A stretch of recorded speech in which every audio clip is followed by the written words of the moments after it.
This is going to be a guide, a walkthrough about Algethar Academy, and this is going to be on a tyrannical week, so routes might differ slightly. We're going to start off pretty slow. I think we can start off the same way on fortified weeks, and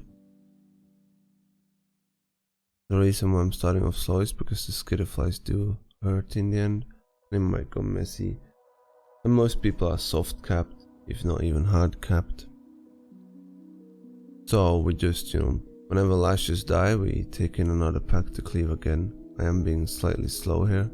I'm waiting for skitterflies a bit and wanted to clear my debuff. The skitterflies are jumping people randomly, and they also rage by themselves, which goes up to a stack of 7, I would remember. What the fuck, Shock? Oh my god. What a dick. I think it goes up to 7, but it might also just be 5. But those stacks increase the physical damage they deal, and the jumps is poison damage, so it's irrelevant for the jump itself. Just always keeping skitterflies and lashers in the packs, but never too big and never too little, huh? We're going for another pack now, but storming is kind of cucking me. I'm not sure why I'm taking long. Should have changed way sooner, but the vile lashers drop seeds underground. Kind of whatever, dodge it or you're getting disoriented for 5 seconds.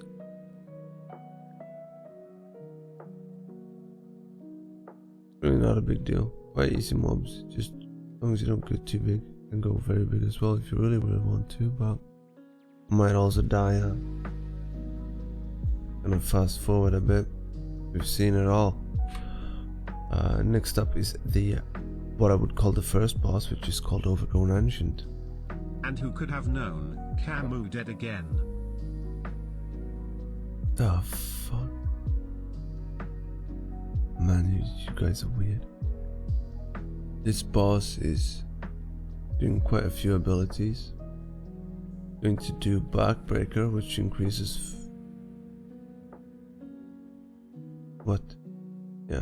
increases physical damage taken by 100%. Or is it actually overall damage taken by 100%? I'm not sure. I thought it was physical, but it might be damage taken. No, it's physical. 9 seconds. Anya? Where the fuck's Anya? This is Germinate. It goes on every single party member. I got hit like a donkey there. Germinate is leaving a puddle beneath you. That puddle spawns a hungry lasher afterwards. What you want to do with those lashers is you want to try to stack them up so you can leave them down as good as possible. He also spawns an ancient branch. At the same time as he spawns an ancient branch, he's going to apply a bleed debuff to all party members that is called Withback. Killing the ancient branch, as you saw, leaves a green circle on the ground which you can stand in. Remove the bleed debuff. You want to kill it fast so you don't get Germinate under your feet whilst you want to stand still in the circle, right? I think as a tip for tanks in general on this boss, you want to rotate CDs.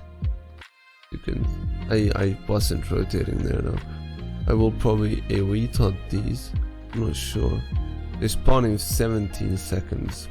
When he does burst forth, he roots up the lashes and they turn into mobs that's gonna attack you. Those mobs apply a poison dot, which can stone form or have a poison dispeller in the group.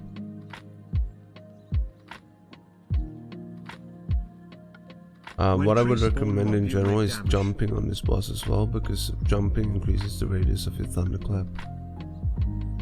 And, want to hit as many mobs as possible. With Chuck did.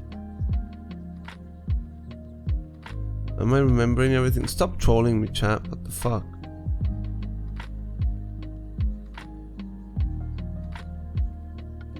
I think the last set of ads I will be kiting a bit because I usually run out of things. I'm probably going to.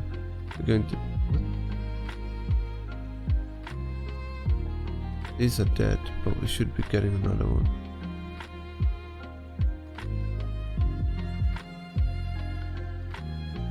Yeah, no, we're not.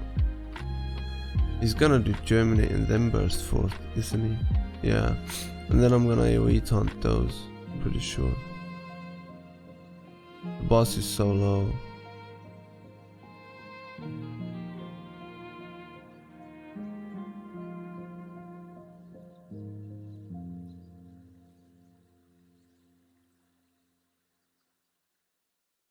I was not in a good shape, Shock.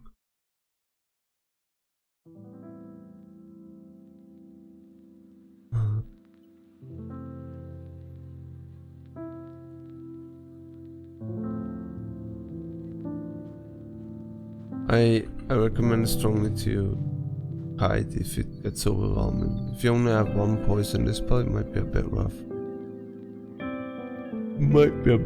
It's not necessarily though.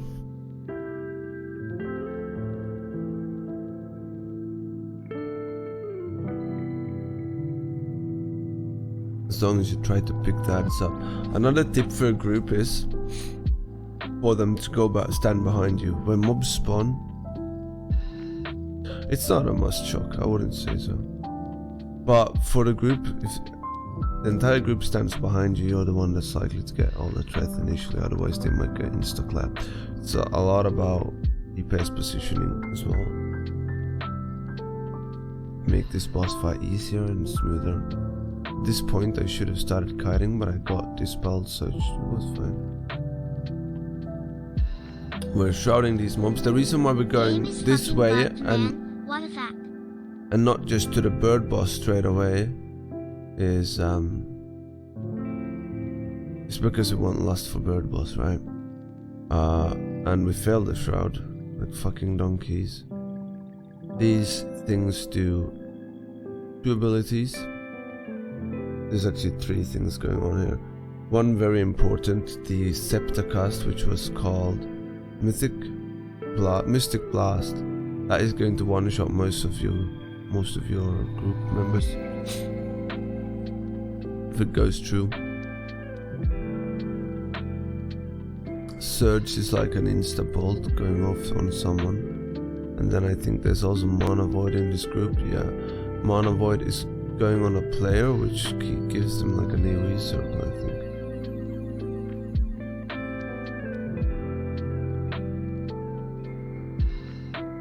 But these boss mobs are in general quite easy. There's a battle axe that applies a bleed to you. That bleed ticks quite hard. These mobs are kind of whatever, therefore we're taking everything in one go. We're gonna lunge on people, and the big guy is going to do a frontal. He's going to jump on someone, and then he's going to do a frontal. I strongly recommend to hard focus the big one. Just cleave off to the smallies, because they do kind of whatever. Apart from when they're enraged, then it might be noticeable. But not really, like they're just jumping people and it's kind of whatever.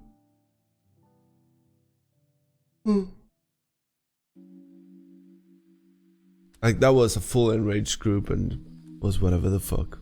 On a fortified enraged, it's definitely gonna hurt though. We're chaining to the left side. Battle axe again, that means bleed. And the 2 spells, you can reflect at least the surge, I think, if that's what the name was. Not the Mana Void, but the other one you can definitely respect. As you can see, he's got a small circle around him. If you stand in that circle, that's damage towards everyone else. There's books in this pack. Those books should be kicked, because otherwise when they are casting on a person, that person is put asleep and it keeps on channeling.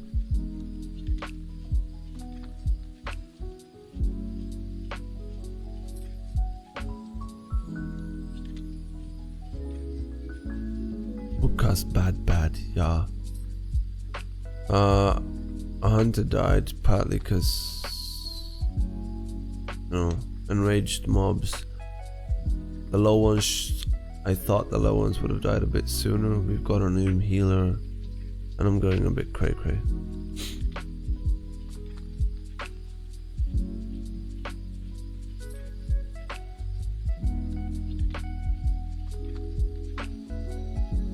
Last pack has 2 books and 1 Mystic Scepter.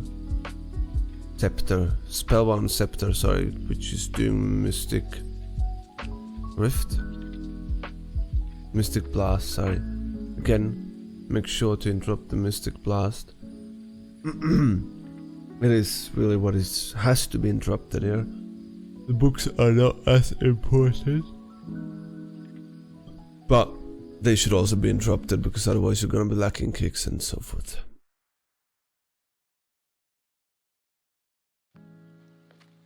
This boss is quite easy. I don't think he needs lust in any way at all.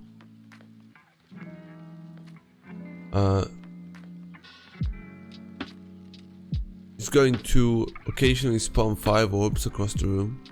Soaking 1 increases the damage you take from the next one, but as a tank I have not find this to be an issue at all. So you know, if you want to, you can just soak many you feel like, but it's not an issue as a DPS side. It's just soak 1 as long as they drop their stacks afterwards. I'm pretty sure I used my spell block late there.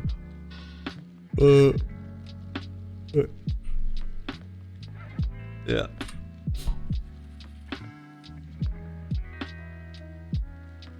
I agree, Shock. You get mana bombs on DPS players, which they should drop somewhere, otherwise the room will get crowded eventually. And it doesn't knock back. What was the ability's name? Arcane Fissure. Once you get this, you're going to spawn 3 times some shit on your feet. Don't stand in it, move slowly. Don't scatter across the entire room. And the frontal hurts like a fucking truck. Mitigate it with something. Spell effect, F stands.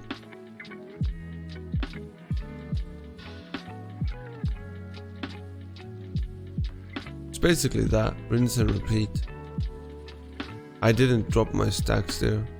I had a split second left of my stacks.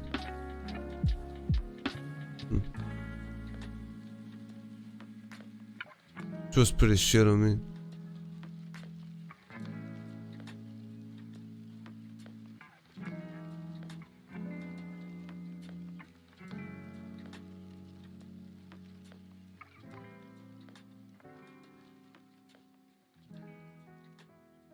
Did I soak that or did the boss soak that?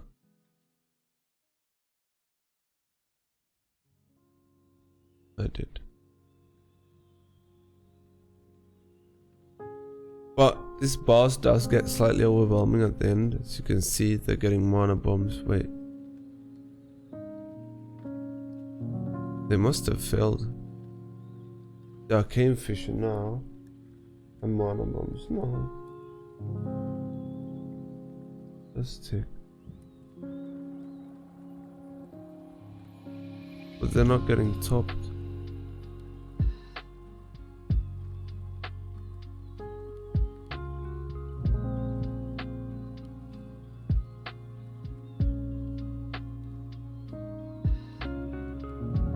Mana bombs.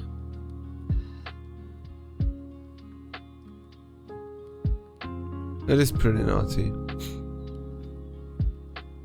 He had Accelerate though. Huh. Yeah, shouldn't have died.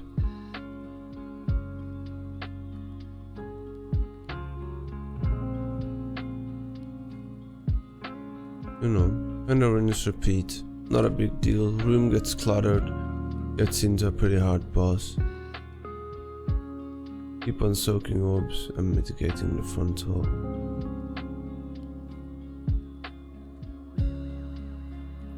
True.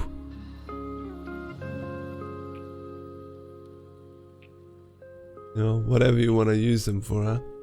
I'm sharding this pack as well because, at least on Dranico weeks, I feel like the end packs before last boss is very, very valuable. And these packs as well, like we can go giga huge here. I'm almost dying actually. I'm pretty sure I'm health putting now. Yeah, and the shield wall late. Coming new.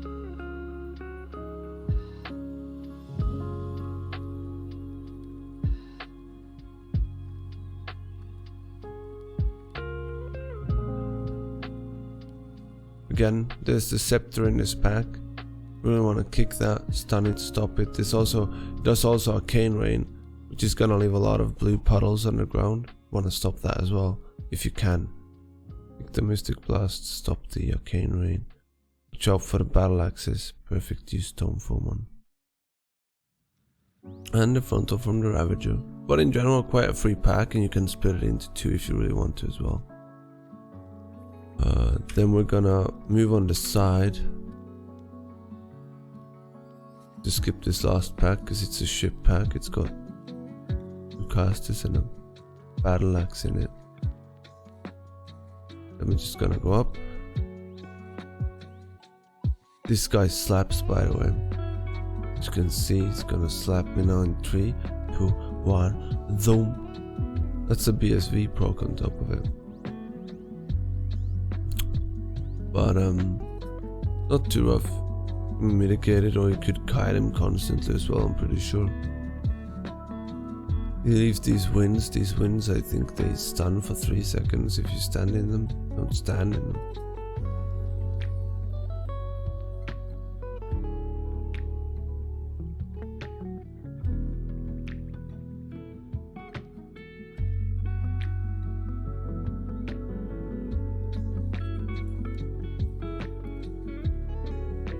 And that big AoE thingy knocks you outwards. You can lose it, or you can face a wall, or you can just charge back in as well if you really want to.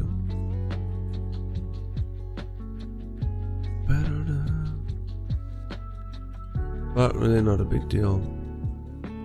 Kite if it's overwhelming. These ads are really whatever, right? Try to focus the big one to get clear of it ASAP. I don't see these ever being an issue or caring about what they do. The big bird does a cast which I think increases attack speed by 50% for everyone. So maybe if you let that through, it might be a bit rough, but yeah, attack speed by 50% of every nearby ally. Really not a big deal. So the bird boss feels a bit scary on Tyrannical weeks. We're gonna lust the start of it, and we're gonna go to 5 stacks from the Screech. This bird hurts.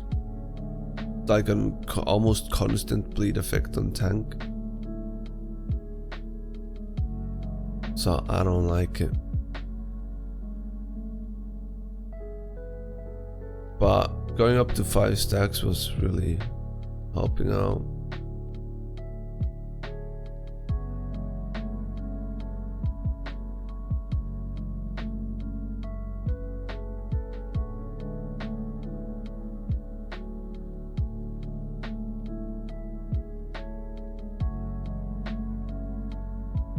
You can stone from the bleed, and after you know, the fight gets a bit more messy, I usually switch to def stance and stay in defensive stance. You can get quite far by just, you know, impending victory or rotating shield wall as well. But I should keep shield wall, or maybe spell block works for the last Screech. I don't remember what I actually used. The way we're doing this though is we communicated before the key, and we said on the 3rd stack people are going to use personals. And then the 4th stack we're going to use Aura Mastery and Rally Cry.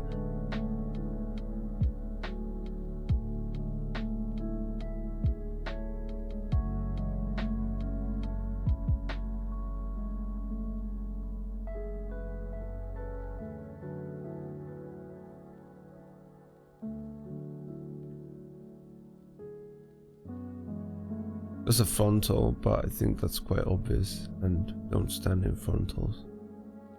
Not sure how bad it is actually, but you know, just don't stand in it. The fifth stack is me defensive. The healer is going to bubble himself, he's going to bop the druid, the hunter is going to turtle, and the rogue is going to cloak.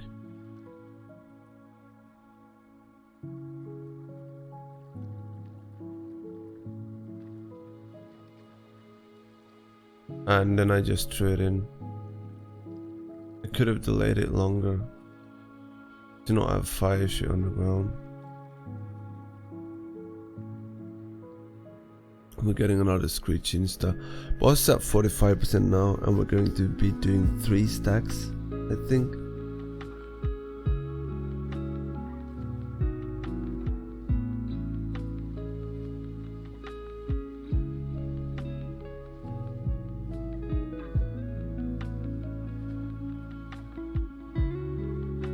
But as you can see, at this point it starts to like get a bit overwhelming with everything. So I'm in permanent death stance right now. I'm not sure if it's somehow affecting me poorly that I'm holding the orb or not. Is one thing that I was thinking of as well.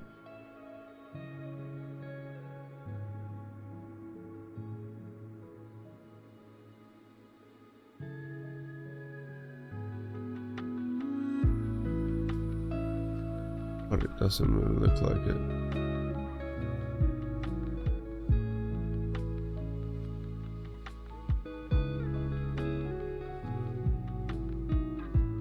Like I'm actually having 50k damage taken.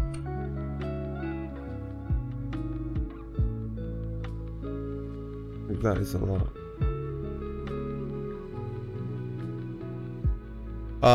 Right, and the later phase, when you pop into the other side, there's going to spawn these white orbs, so like almost see-through orbs. You can see over here. If you pick it up, you don't get affected by the side winds and you gain a lot of haste. But it turns into quite a messy fight, so you kind of want to delay most things.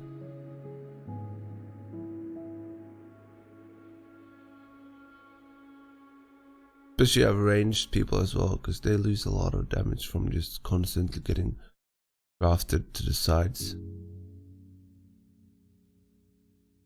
And you don't want to stack up with the screeches during this boss either, because it applies twice the amount of stacks and a lot more damage.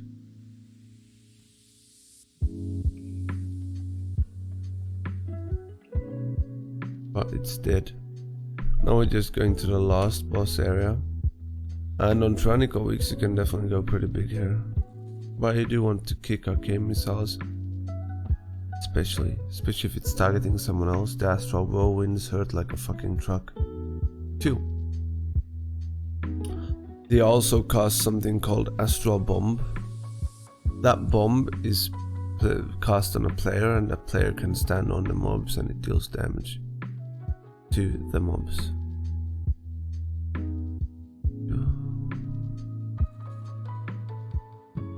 But as you can see, this is like 3 packs and it's not a big issue as long as people don't stand in all the whirlwinds and they kick some arcane missiles. Spell block is very helpful here, but you can also just play it better.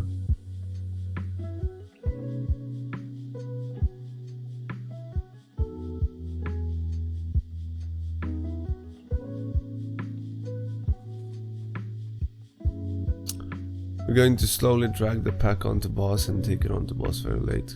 If we had less time I would take it faster, then I'd just kick and run and go and pull the boss back.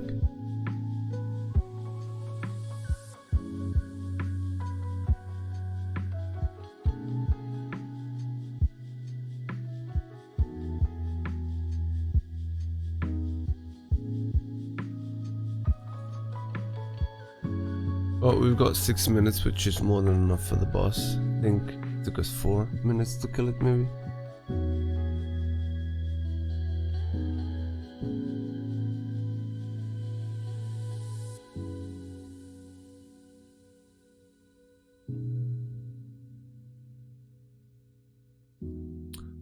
This boss might get pretty overwhelming on higher tyrannical keys.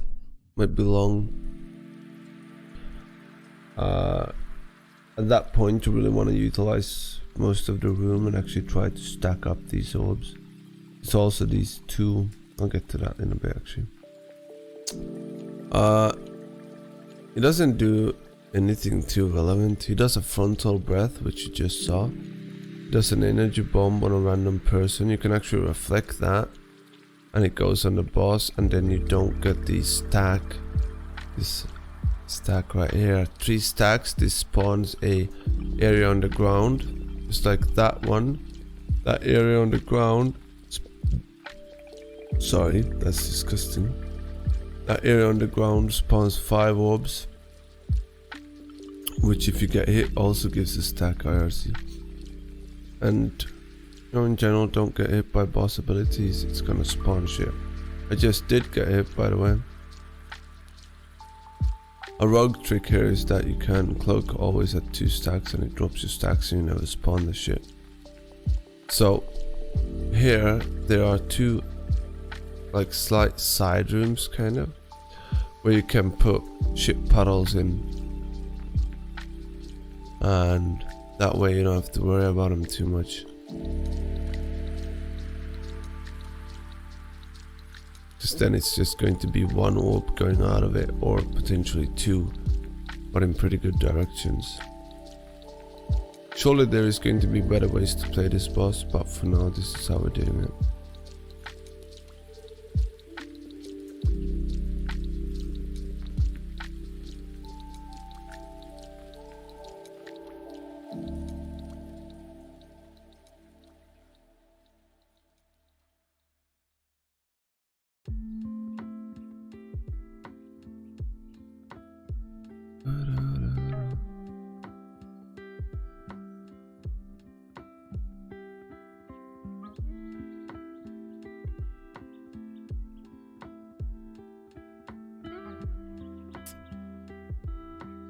Trying to think if there's anything else relevant on this boss fight.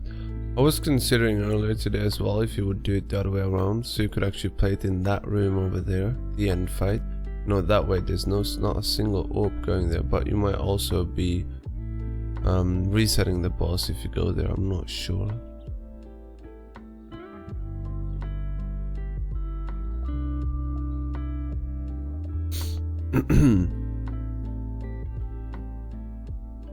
But technically you should save movement abilities to be ready to drop your stacks and your puddles on somewhere safer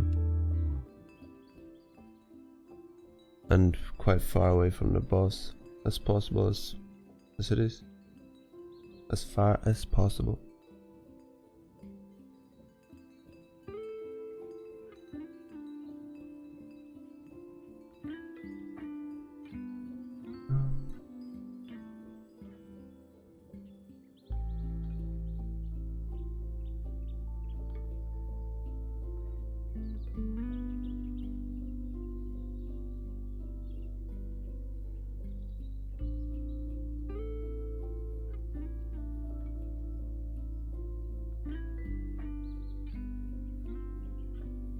Well, I'm doing quite low damage here because overall I'm playing quite a defensive build, not just personal defensives, but for an entire group.